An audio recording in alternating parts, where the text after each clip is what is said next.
Okay, now this is a real impaired stream working, and notice how the mud is all the way out across the river, and the velocity. I mean, this would be a whitewater rafting event. Notice how high it is up on the bank, and the mud.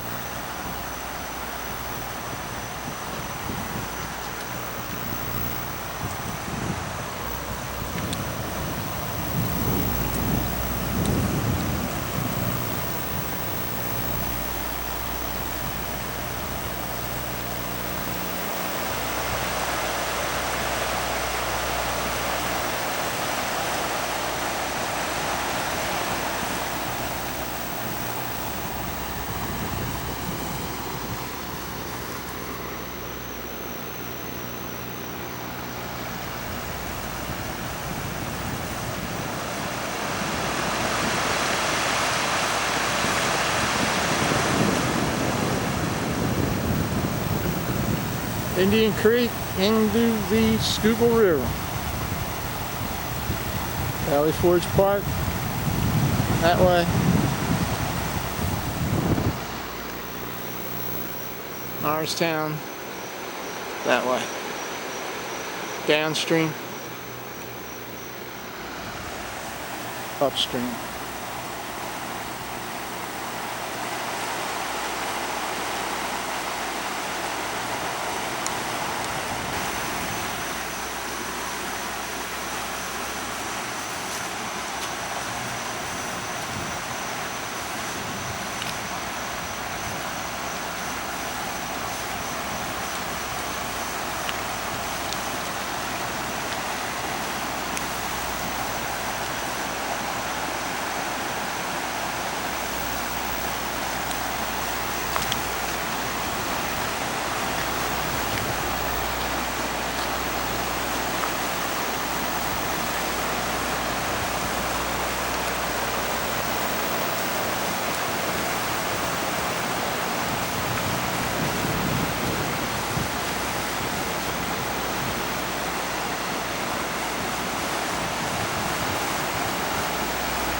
Indian Creek, impaired because of stormwater.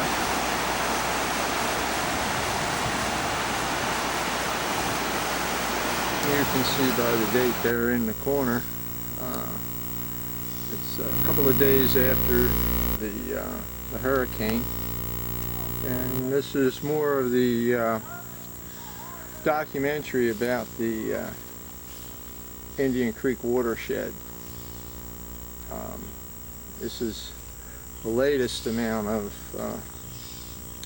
debris that's come down.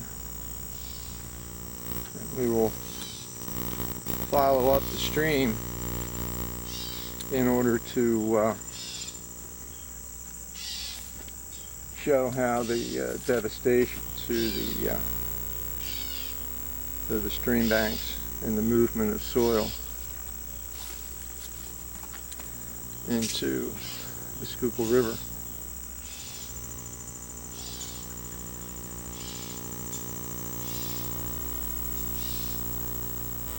The forest coming down before the river came up was well over the railing, and as you can see by the blacktop, the force tore it up extensively. Here on the trees, you can see the mud level.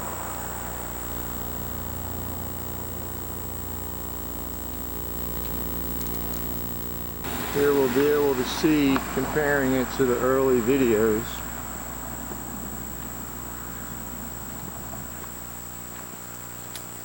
of the change of the landscape and the increased amount of transient soil, erosion, pollution,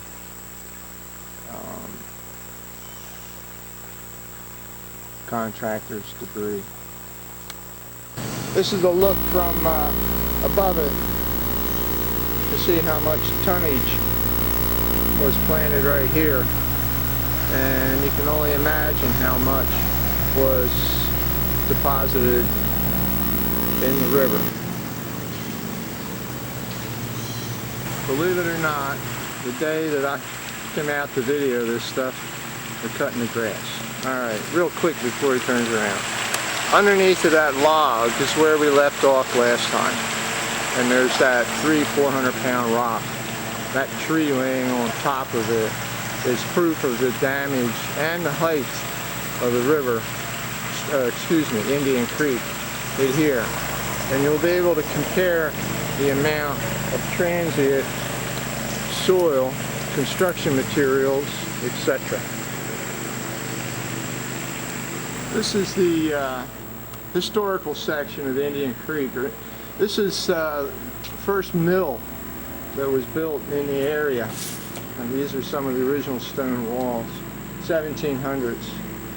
Then it turned into Mrs. Sand's potato salad factory. And that was a profitable business for quite some time. There's a little bit more of the original building and the stonework. 1736 maybe? Let me check on that. We'll look at the miller's house. Indian Creek. I'm pretty sure it's 1736. But they actually shipped grindings out of here down to Philadelphia. I believe this was one of the first mills in this area. Now this is some of the original septic system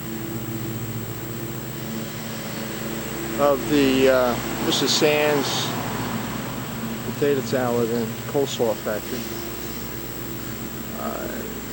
It's quite obvious how much of the banks have been washed away.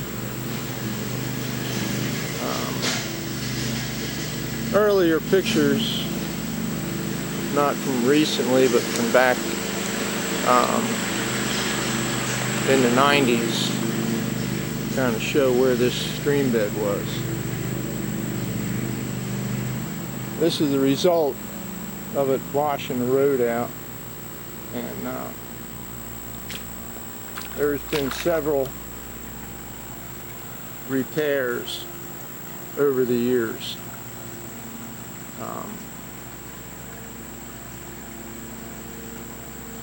Need I say more? Video is worth a million words.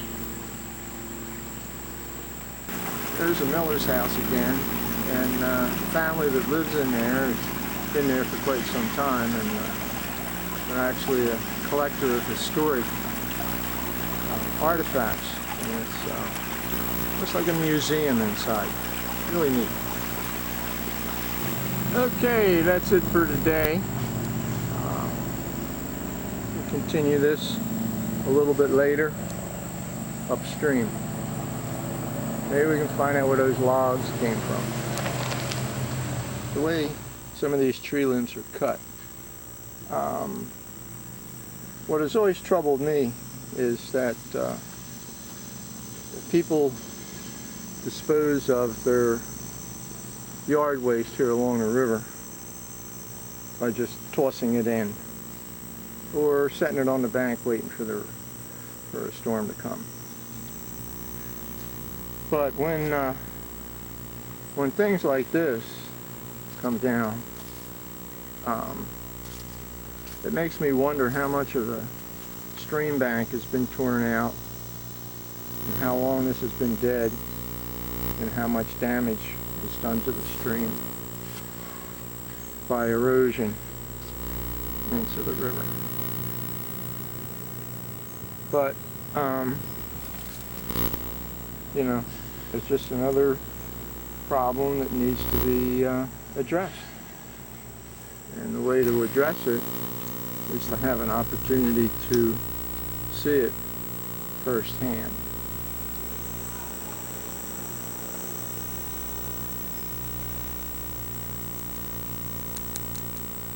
And here's a closer look at what I talked about. And, notice how this trunk and that washed out of a stream bank someplace. And there's more stuff that's cut off.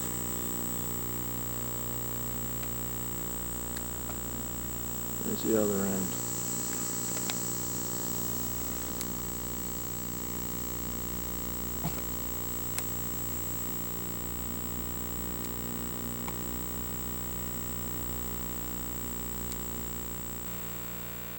Latest for the impaired stream study, Indian Creek. Here's a newspaper article, Rewards of Saving a Creek, and it's the Uhrich Creek, and there's plenty of information in here about how the importance of dealing with stormwater runoff if this comes out. There you go, riparian, restoration, etc., etc. So we will continue to document the meaning of an impaired stream with the Indian Creek and see if possibly we can encourage West Norton Township commissioners to do the same thing that was done with respect to this on the Uhrich. All right, talk to you later. To point out that this is from December 7th, Monday, 2020. This is another condition that's the result of an impaired stream. Mud, debris, trash, yard waste that goes out into the Schuylkill of drinking water.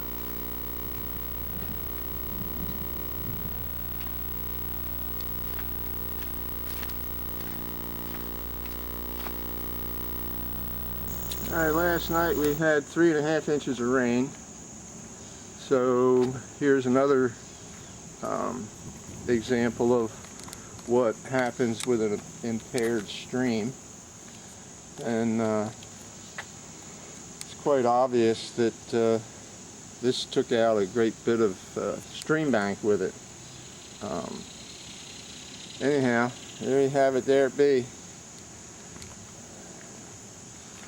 More problems with an impaired watershed, thanks to development, too much runoff, too much blacktop, etc., etc. And this tree was alive, so which means that's a whole bunch more mud and debris that went into our drinking water. This debris here shows how high the water came up.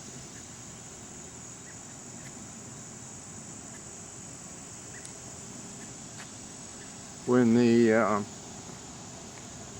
the bridge was blocked. This is kind of the same story as what happened on Whitehall Road last year. The gift that keeps giving, an impaired watershed. This is the Schuylkill River. And this is erosion debris, stream bank degradation, and all those fancy words I have to learn how to spell. Alright, this is Westover Golf Course, and until the golf course was convinced to put this berm up, this road used to flood about 10 to 12 inches deep. And as you can see, the gouges here, there's the runoff. Grass has grown in that spot of erosion, but you can see how the soil has been washed away, and that area right there is eating up even more. Alright, now this is what the golf course does. We'll go look at what happens when it goes under a bridge. Now this area is the runoff from the county juvenile probation area. Montgomery Hall, and the velocity is so bad that it's undermining these gabion baskets. These gabion baskets were put in a while ago, and as you can see, they're about ready to collapse because of the force. And here's some of the debris that ends up in the Schuylkill River. There's a piece of drain pipe where somebody's pipes got washed out. Now looking at the other side, and we really don't want to go down the creek and show you how bad the erosion is there at this time. But here you can see these large trees that are dead laying there. They've washed out of the banks. And along with it goes the soil into the Schuylkill River. Now, but this is another area that was previously documented with respect to stormwater damage. And that can be seen on another documentary. Okay, here's Willowbrook, and this is another area that gabion baskets were installed, and the force and the velocity is such that they've undermined and they've collapsed in the stream. And this is on Mill Road, and this runoff also comes from Lower Providence Township. And here is the other portion, and you can see how the erosion is eating here and how it's attempted to be stopped.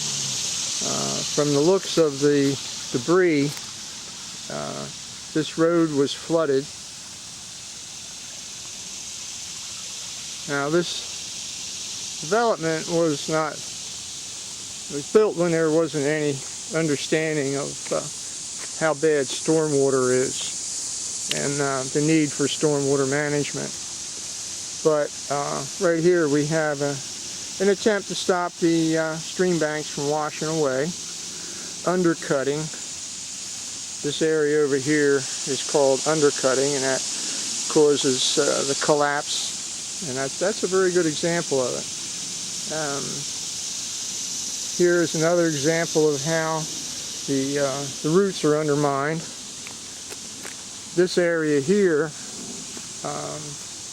was an attempt to stop the erosion, and as you can see, it didn't work. That washed out, and notice how this is all undermined also. So there's the long and short of it here. This is the other end of Willowbrook, and you can see how the force of the water has moved, whatever you want to call these retaining walls, but the force is too much because there's no stormwater management. Now, we look at the other side,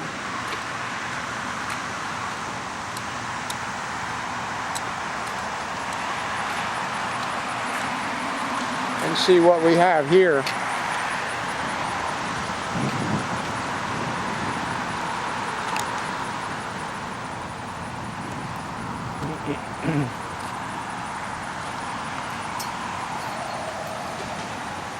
There we go. Erosion. Erosion. And there's a lot of rocks in here. And that one rock down by the river kind of almost looks like it's the same color as these. And here's more erosion, more bank undercut, more soil, siltation, etc. that washes into the river, our drinking water.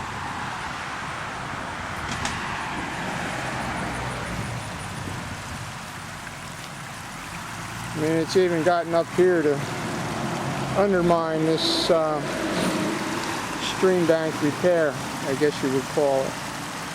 But notice how the pipes are filled in halfway full. And that's all transient soil. Comes from Lower Providence. Well, that's about it for today.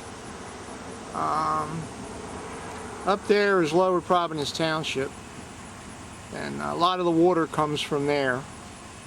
And you can see how it's moved around the grass. And I do pull a lot of these clumps out of the river. Kind of spoils the water there for the fishing. But the next time we'll talk about how we could possibly slow the water down up here. This is the Reader's Digest version of the devastation to Indian Creek, trying to explain what the certain terminologies are. And other episodes touched other areas like the youth center, but for now I just want to address what's going on in West Norton. Now, one of the things that I want everyone to understand is that this issue was brought to West Norton's township commissioners, excuse me, back in 1992. So this has been an ongoing condition that I kind of think it is violating our constitutional rights, and there it's kind of too small for you all to read it, but I think you should. Anyhow, that's it for now. Reader's Digest version, it'll be more extensive in recommendations of what can be done to reduce the velocity and the amount of pollution going into our drinking water.